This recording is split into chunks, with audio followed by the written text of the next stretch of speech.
You're listening to True Crime Feed.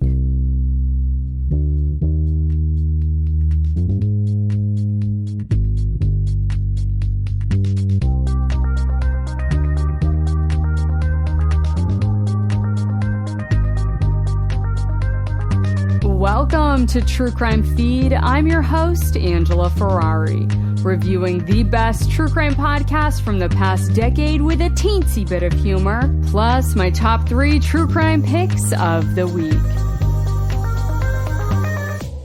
Today on the docket, a show from the archives I think you will really enjoy. Let's discuss the case for Killing on the Cape from ABC in 2020.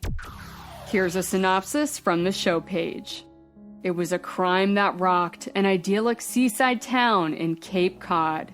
The 2002 murder of Christa Worthington, found stabbed to death with her 2-year-old daughter unharmed at her side. What came next was a 3-year search for her killer that would involve unorthodox steps by police, a lengthy list of potential suspects, and an entire town under suspicion.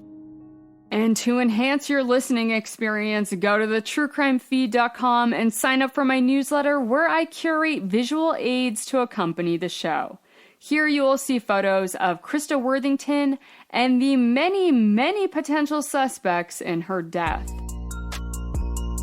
The Killing on the Cape podcast series originally dropped back in 2017, and it was a typical dry toast ABC 2020 report. I've listened to so many incredible shows in the interim, podcasts that far exceed the quality of this series, and yet, 7 years later, I still think about this case regularly.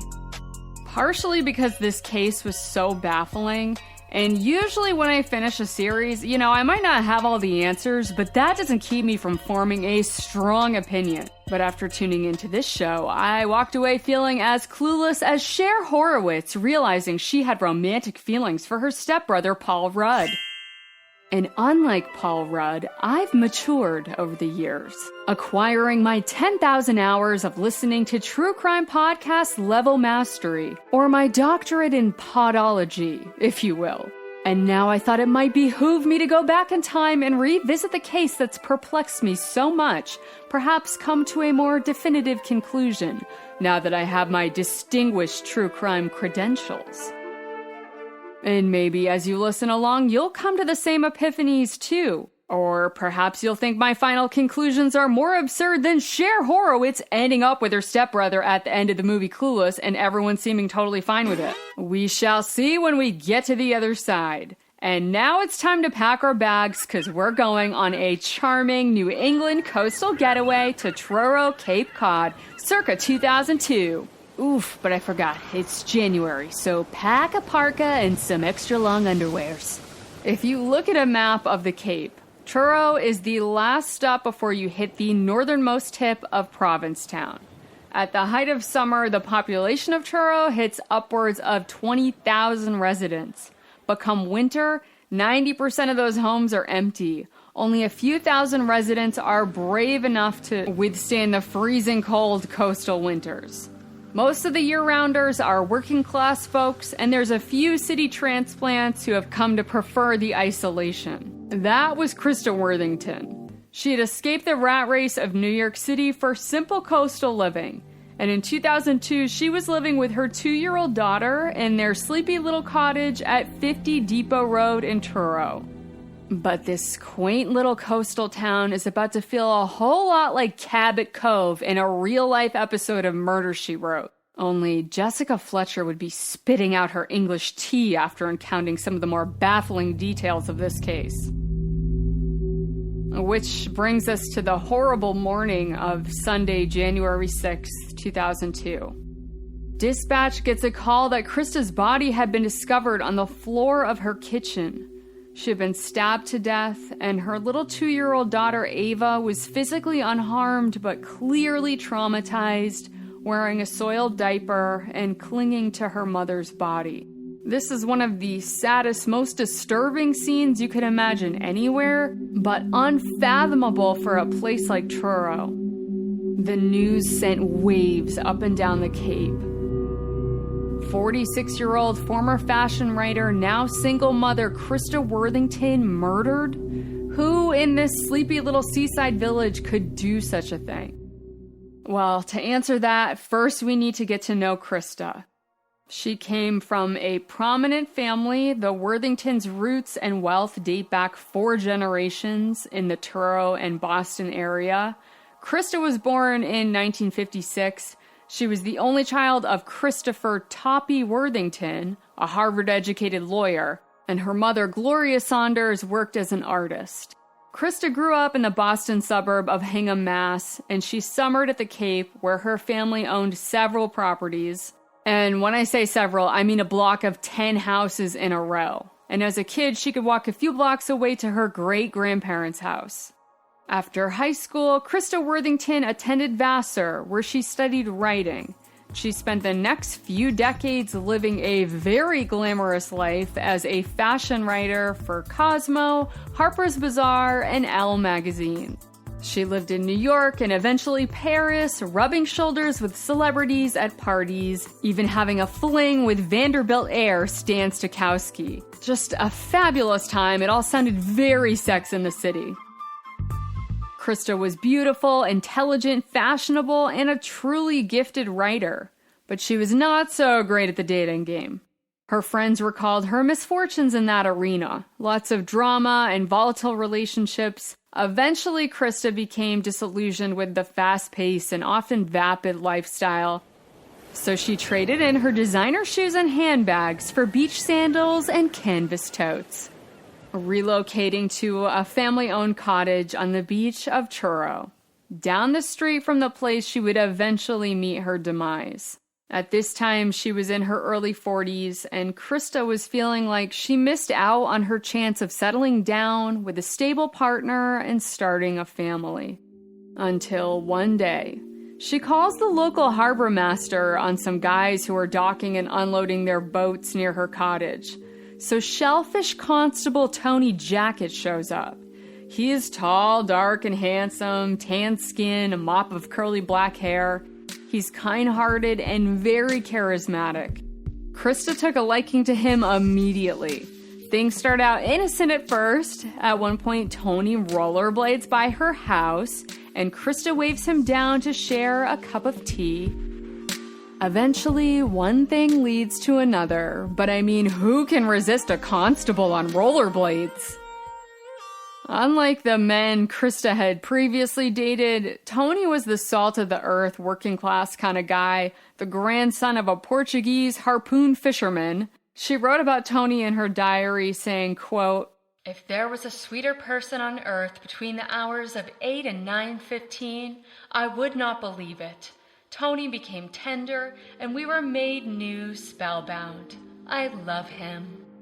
They carried on a 2-year romance, and then at the age of 43, Christa became pregnant. This came as a shock to both her and Tony. But yet, this was what Christa Worthington had always wanted.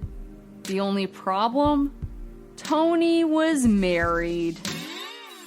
Yeah, he'd been married for like 26 years to his wife Susan, and they had 6 kids together and lived in the village over. Tony knew what he was doing was wrong, but Christa always said she couldn't have kids, so they never used protection. But now Tony Jacket was in a jam worse than Cape Cod traffic on Route 6 during high season.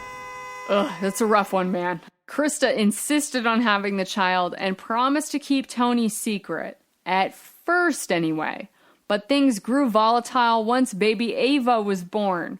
Christa was threatening Tony, wanting him to put Ava on his insurance and pay for child support, and if not, she was going to expose him as the father.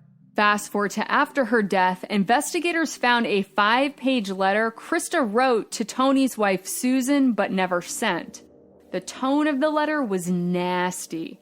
It went into graphic detail about their sexual escapades, then closed out the letter with, quote, "Happy anniversary."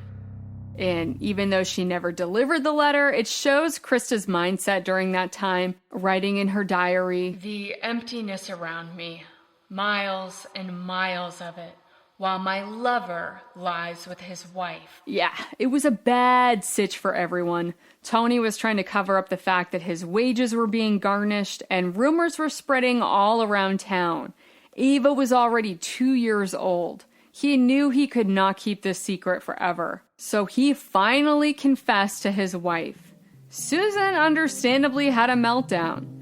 She ran to her father's house and was pounding at the door, screaming for him to answer, and when he did, she told him what happened. Tony had an affair and fathered a child with his mistress. Susan's father replied, Christ, is that all? And that answer apparently calmed Susan down.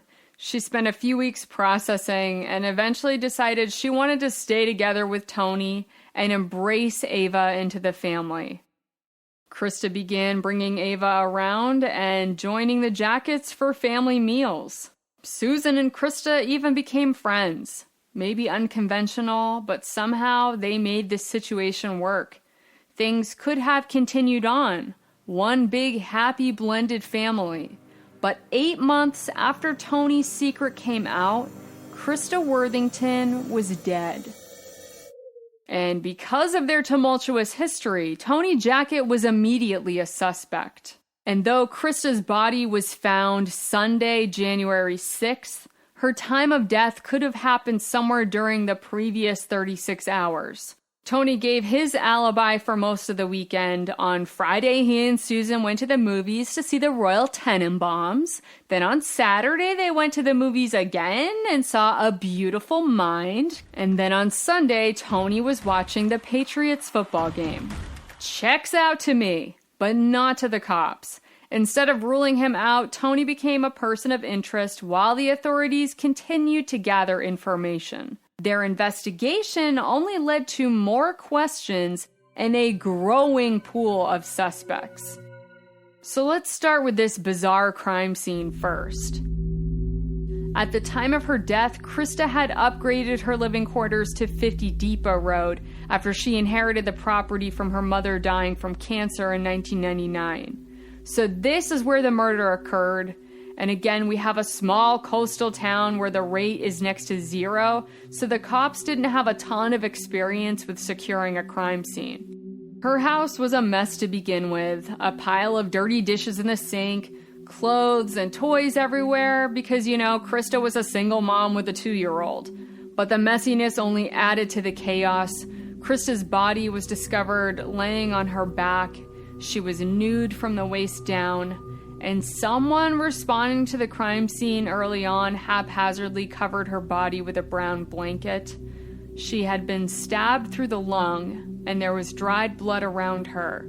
Her body was fairly cold and stiff when it was discovered. Because of the cold winter conditions, medical examiners couldn't narrow down a definitive time of death. They collected 9 different fingerprints and partial palm prints around the crime scene. MEs recovered DNA in the form of semen and saliva from Christa Worthington's body. There were signs of forced entry on her front door, and Christa's cordless phone was missing, although her cell phone was present and the number 9 had been pressed. The knife murder weapon was never recovered. And between paramedics and neighbors and police, at least 14 people walked through the crime scene. Certainly not perfect conditions, but hopefully something we can work with. Now, for the potential suspects. Judging by the crime scene description, I was thinking this could have been a random stranger. So I was shocked when her own father, Topper, became a person of interest. Christa was in the midst of a big blowout with her dad at the time of her death. He was in a relationship with a sex worker 40 years his junior, who also had a substance abuse problem. Her name was Elizabeth Porter. Topper was spending lots of money supporting Elizabeth, including paying for her apartment. Christa was concerned about Elizabeth, who had made headlines in 1999 for testifying in the famous Dr. Dirks Greiner case. Dr. Greiner was trying to maintain his innocence in the stabbing death of his wife, May, and Elizabeth Porter testified that Dr. Greiner had paid her for sex 2 times in the month leading up to the death, which poked holes in the doctor's claim of a happy monogamous marriage. So anyway, Christa's concerned about her father's relationship with Elizabeth, believing he was putting himself at the risk of squandering the family fortune by being mixed up with this person. Both Christa and Elizabeth made statements that they wanted each other out of the picture. The weekend of Christa's death, Elizabeth was shacked up at her place with a guy named Edward Hall, who called out sick from work that weekend. He claimed it was because he was partying with Elizabeth, so police arrested Porter and Hall on unrelated drug charges and also brought Topper in for questioning. All three submitted to a polygraph examination, and all three tests were inconclusive.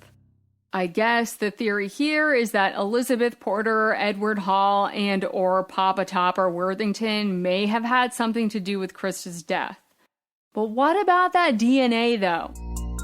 Back in 2017, when I first listened to this, I always believed that DNA evidence was a mic drop, end-all, be-all in solving a case. But since this show's original airing, I have heard dozens of cases where the DNA evidence was misinterpreted, contaminated, or even downright tampered with. So not always as reliable as I once believed. This case especially, the DNA evidence was controversial, starting with the very collection itself, because 3 years after Christa's death went by without an arrest, investigators pulled a dragnet, calling for voluntary DNA samples from all male residents of Truro. They set up a location near the post office and collected over 300 swab samples, and made national headlines in the process. This is wild to me for so many reasons. First off, the lab was so backed up that they haven't even finished testing the DNA of the first round of suspects, and now they were collecting even more samples. Number two, kinda seems like a major invasion of privacy. Like, how long are they able to legally keep your DNA on file? Like, forever? Can it be used against you in future unrelated crimes? Like, how does that all work? And then number three, what murderer is going to submit to a voluntary DNA collection? This just seems so unnecessary and dumb. And Murder, She Wrote's Jessica Fletcher agrees. This is more witless than a waterproof tea bag. I mean, obviously I get they want to catch Christa's killer at all costs, but this particular method seems soups problematic. Another year goes by and the lab finally gets a match. Not from anybody who participated in that big public dragnet, mind you, but from someone who volunteered his DNA a year earlier after police first questioned him. A man named Christopher McCowan. Bingo. We've got him, right? Maybe? Chris McCowan was not a Truro local. He was a transplant from Key West. He happened to also be one of the only black men living in the area year-round. Chris worked as a garbage collector, and Christa Worthington lived on his route. He was questioned by police a few times. The second time around, he voluntarily gave a DNA sample. According to Chris, he was out collecting trash on Thursday, January 3rd, just a few days before Christa's body was found. He claims Christa waved him down to ask about collecting her Christmas tree, so he went into the house to see her tree still decorated in the middle of the living room, and then he called his boss from Christa's phone to ask about removing the tree. Chris's boss, Don Horton, corroborates this part of the story, and there was evidence that a phone call was made from Christa's house to the Cape Cod disposal. Chris McCowan then claims that one thing led to another, and he and Christa had consensual sex. That's Chris McCowan's explanation for why they found traces of his semen inside Christa. And to be fair, the semen was degraded when it was discovered, which means it could have been a few days old. Investigators also had another suspect high on their list, and this was Christa Worthington's ex-boyfriend, Tim Arnold. He had been dating Christa on and off for a year, and they had a very tumultuous relationship, but Tim managed to become very close with Christa's daughter, Ava. Little Ava would even call him Tim Mom. For a time, Tim lived at 50 Depot Road with Christa and Ava, but he was suffering from a neurological condition where he would see double vision, and it made it so he couldn't drive and could easily fall down. The condition was getting worse, and Christa, who was fiercely protective of Ava, was worried that Tim was going to accidentally drop her or fall on top of her. She wanted Tim out of the house, and this was devastating for him. After months of drama, blow-ups over his health, their sex life, and money, they finally broke up for good, although Tim Arnold admitted he wasn't handling things very well. And to top it off, the weekend of her death, he left a series of fairly unhinged-sounding voicemails on her answering machine. Oh, and also, what I didn't tell you is that Tim Arnold was the person who discovered Christa Worthington's body. Tim claimed that the morning of January 6th, Tim's father picked him up so he could do laundry over at his place and watch the Patriots game together, because this is New England and that's everyone's alibi for Sundays. Tim Arnold's father happened to live just down the road from Christa Worthington, so Tim figured while he was in the area, he'd have his father drive him over to Christa's house so he could return a flashlight that he had borrowed from her. And that's when he discovered Christa's dead body and little baby Ava clinging to her mother. He picks up Ava and rushes her into the car, then his father drives them back to his house 100 yards away, where Tim Arnold calls 911. Later on, MEs would discover Tim Arnold's semen on a blanket that was used to cover Christa's body. But again, that sample was also degraded and easily excused because he also once lived there. Tim was questioned the day Christa's body was discovered, then again 3 days later, and then silenced until 6 months later. Tim was having some mental health problems. He learned he was a suspect and that police wanted to speak with him again. He checked himself into the psych wing of the local hospital, and under these conditions, the cops thought it was a good idea to do an interrogation. That's right, they questioned him in the psych wing of a hospital. Tim had hired a lawyer at this point, but his lawyer was not present for the interrogation. And the police were laying it on thick, saying that Tim's previous statements and actions were consistent with someone involved in the murder. But despite his fragile state, Tim Arnold maintained his innocence, and the cops didn't have enough to make an arrest. I know. I told you this case is baffling, and it's made so much worse by the manner in which police went about their investigation. Instead of thoroughly collecting and testing crime scene evidence, these guys thought it was a better idea to interrogate someone in a psych ward. Murder, She Wrote's Jessica Fletcher would say, It appears to me that the detective in charge of this case got into the cooking sherry. Indeed, Jessica. It's truly outlandish. So, at this point, for potential suspects, we have Christa's baby's father, Constable Tony Jackett, her own father, Toppy Worthington, her garbage collector, Chris McCowan, and Christa's ex-boyfriend, Tim Arnold. On April 15th, 2005, 3 years after Christa Worthington's murder, an arrest was made. Who do you think it was? Christopher McCowan was arrested and taken into police barracks. This was a year after he had voluntarily given his DNA sample.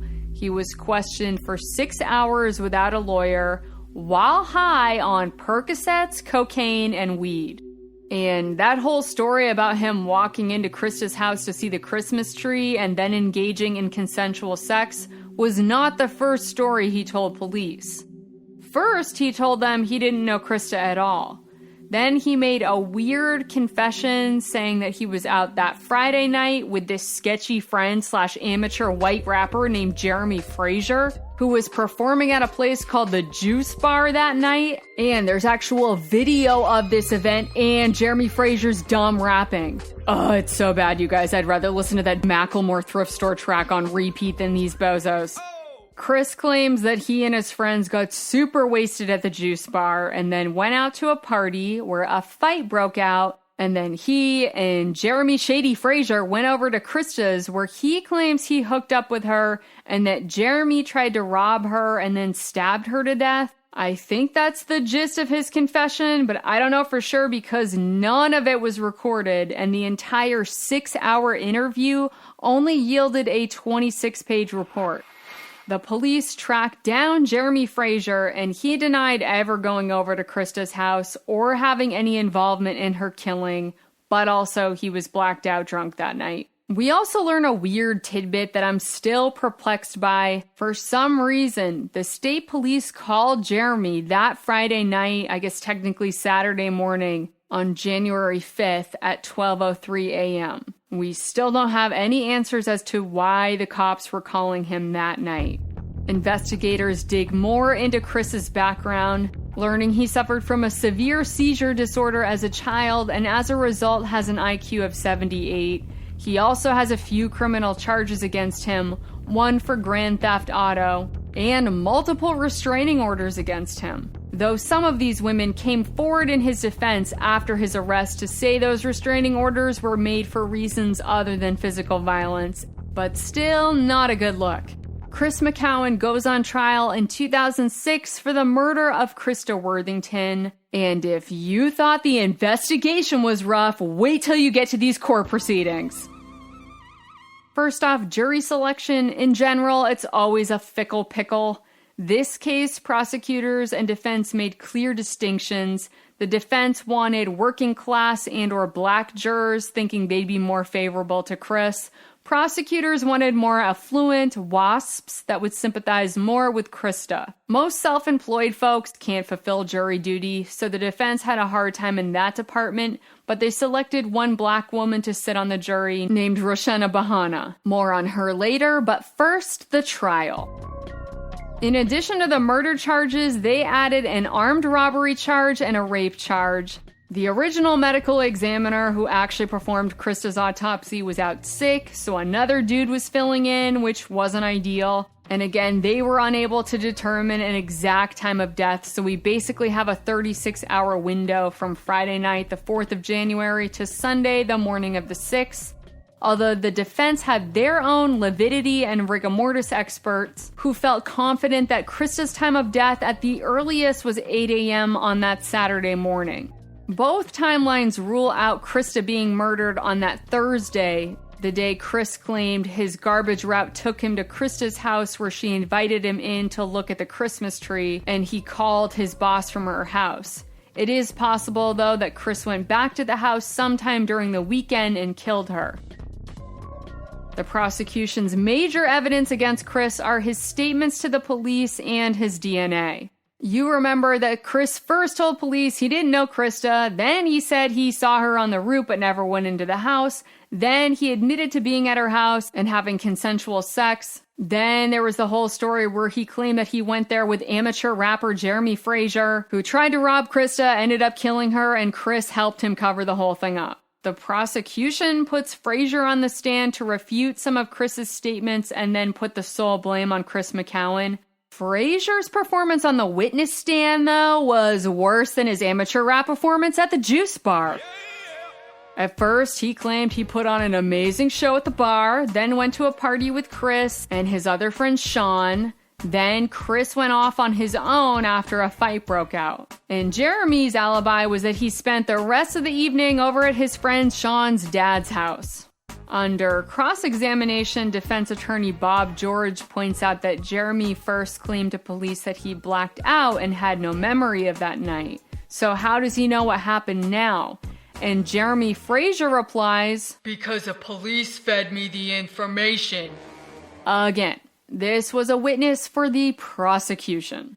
Even Jessica Fletcher thinks that relying on Chris McCowan's statement is pretty weak tea. Weak tea indeed, Angela. I find it akin to making love in a canoe. Oh, you mean f***ing near water? Well, perhaps one could say it like that. And as if you thought this story couldn't get more off the rails, there's also an eyewitness, a neighbor of Christa's who walked by her house the same time every Saturday, and this witness distinctly remembers seeing a man in a dark vehicle pulling out of Christa's driveway and peeling off down the street. The witness claimed the man was not black, but had tan olive skin, and police did no follow-up into this lead. So let's move on to the DNA. Again, this is the most scathing evidence against Chris McCowan. And the rape charge was added after his arrest because I guess no one believed a wealthy upper-class white woman would ever consensually have sex with a working-class black garbage collector. However, before his arrest, the consensus was that there was no physical signs of rape. The prosecution had Chris McCowan's semen and traces of his saliva DNA collected from Christa's body. There was, however, no other physical evidence connecting him to the crime. There were unidentified fingerprints, palm prints, hairs, footprints, and then, most shockingly of all, DNA under Christa's fingernails from 3 separate individuals, none of which matched Chris, and they are still unknown. What the DNA evidence tells us for sure is that Chris McCowan had sex with Christa Worthington. The prosecution and the defense, they make their closing arguments, and then the jury deliberates. Chris McCowan is found guilty on all 3 charges: armed burglary, aggravated rape, and first-degree murder. He was sentenced to life in prison without the possibility of parole. Shortly after sentencing, defense attorney Bob George gets a call from juror Roshena Bahana, and then a few other jurors came forward as well, stating they heard racial comments being made by some of the other jurors, and these statements may have prevented Chris McCowan from getting a fair trial. So these allegations are taken to the state Supreme Court. Roshena Bahana claimed during deliberations she had a whiteboard up and was reviewing the details, and then a fellow juror named Marla George made disparaging statements that included the words big black man and small white woman. And this resulted in a very heated shouting match. Bahana accused George of being a racist. Then another juror named Eric Gomes was allegedly overheard whispering, quote, "That's why I don't like black people, because she acts that way," referring to Bahana. The whole thing was a sloppy mess. And the thing is, even if jurors don't say these things out loud, you still never know if they think this way. That's why I hope the robots will eventually take over jury duty. In the end, the claims of racial bias were ruled unfounded by Judge Gary Nickerson, and Chris's sentencing stands. In 2010, he was denied an appeal for a new trial, so he's been in jail since 2006. Christa Worthington has now been gone for over 20 years, and Ava has had to grow up without her mother. Tony Jackett and his wife Susan petitioned for full custody of Ava, but in the end, she was raised by Christa's close friend, Amira Chase. I don't know who killed Christa Worthington. It could have been Chris McCowan. But I know for sure the investigators and the prosecution did not build a strong enough case to prove this man guilty beyond a reasonable doubt, and therefore failed Christa Worthington. It would be so much easier if we really were on an episode of Murder, She Wrote and Jessica Fletcher could swoop in and just solve the case. But there are no easy solutions to the multitude of problems in our real-world criminal justice system. However, if I did have a fantasy wish list for this case, it would include: number 1, outsourcing DNA testing to private laboratories to help keep up with the rising demand and reduce the backlog. That way we wouldn't have a suspect give a sample and then have to wait a full year for the test to come back, and they wouldn't have plenty of time to peace out and ghost us. Number 2 on my fantasy list, eliminate the Reid interrogation technique. This is the technique cops still commonly use to interrogate suspects based on the presumption of guilt. There's an updated method that's been adopted by England, growing in Australia, Norway, and the Netherlands, that's called the PEACE model. And I know it sounds super touchy-feely, Miss Lippy, but it's just an acronym. The PEACE method is a 5-stage information gathering approach through cognitive interviewing. So basically, you let them tell their story completely uninterrupted. Then you present them with any factual inconsistencies or contradictions. Interrogators avoid using deceptive practices and avoid forcing guilty confessions. And I get it, this method would be a bummer if you like to play the bad cop, but I think it's a better alternative to interrogating someone in a psych ward of a hospital and or coercing a confession out of someone while they're high on coke and Percocets and already have an IQ under 80. Number 3 on my wish list, I want AI jury robots, y'all. This is kind of a joke, but I honestly don't know any other good alternatives. I mean, I guess exclusive judge bench trials, maybe. It's a slippery slope, but the jury system is in major need of reforming. But even with my extensive pedigree in true crime podology, I still don't have any great solutions for this one. So that's where I Lansbury today, after revisiting the series Killing on the Cape.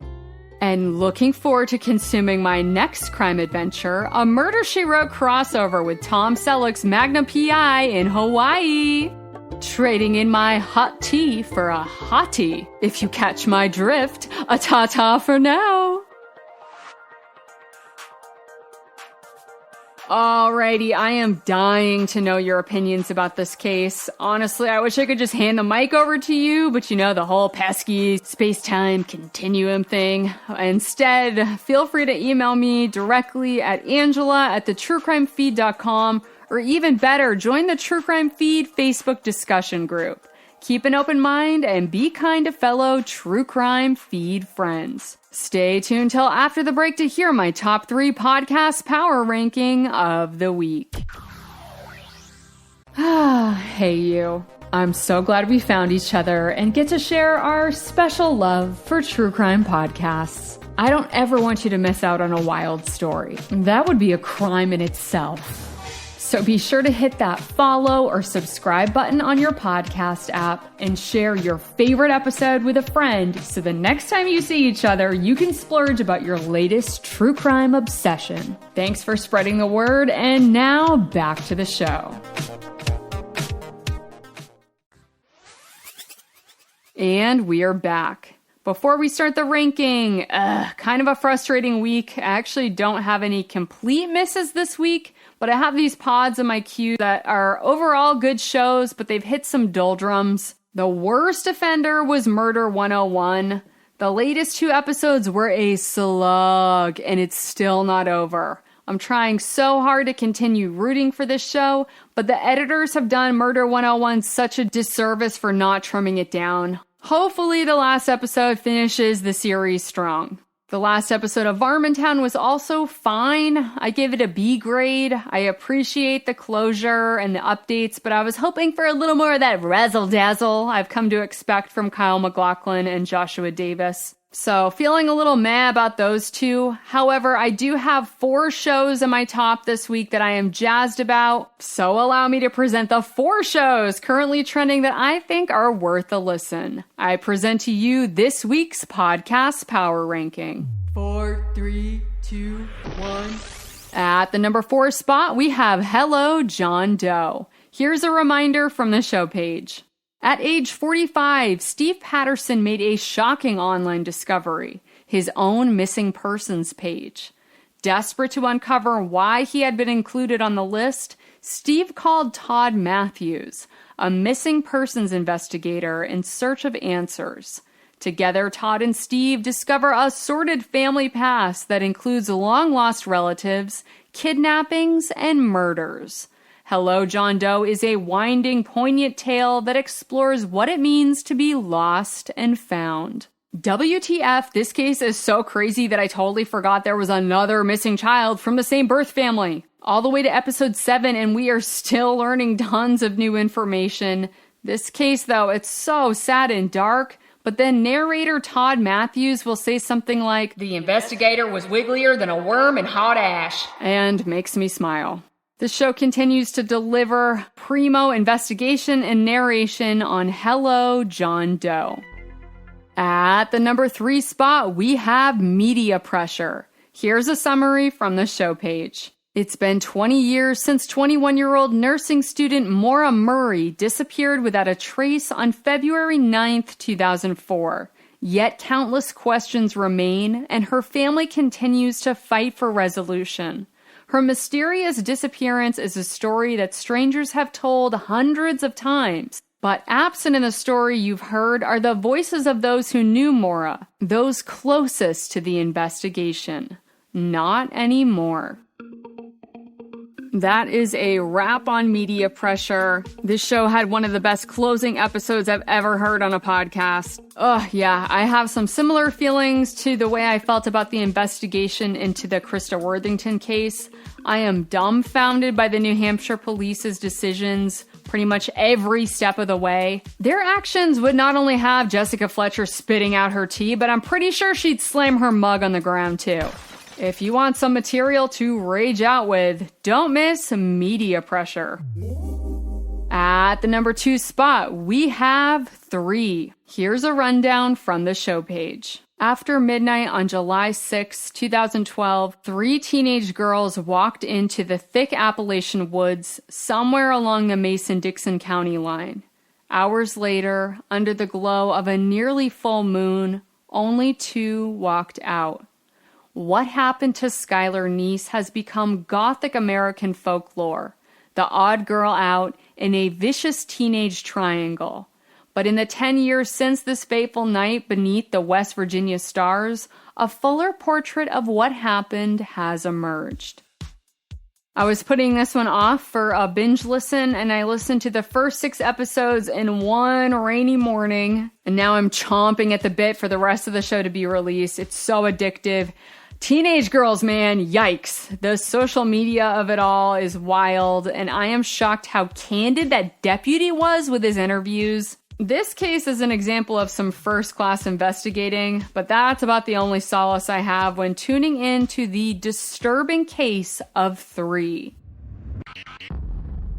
And at the number 1 spot, we have Search Engine and PJ Vote's investigation into who's behind those scammy text messages we've all been getting. Here's a rundown from the episode. Hi, David. I'm Vicky Ho. Don't you remember me?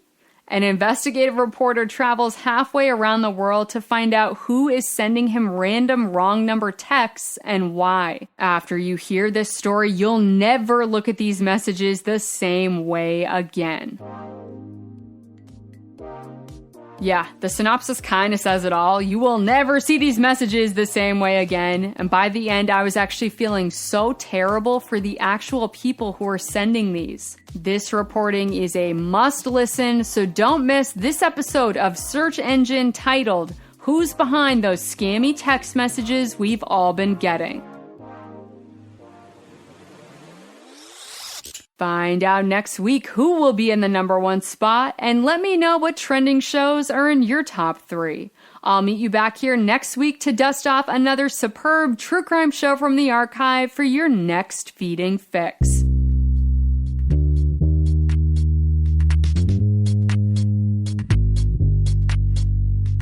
And that's all for today's True Crime Feed. Don't forget to sign up for my weekly newsletter where I post links to my top 3s, sometimes 4, favorite shows of the week, and bring you fabulous visual aids for every episode. Be sure to follow the show on Instagram, Twitter, and Facebook to join the conversation. And if you enjoyed this episode, please leave a review and tell your fellow partners in crime to tune in to True Crime Feed. Thanks for riding along and allowing me to be your audio accomplice. Join me next week for another feeding.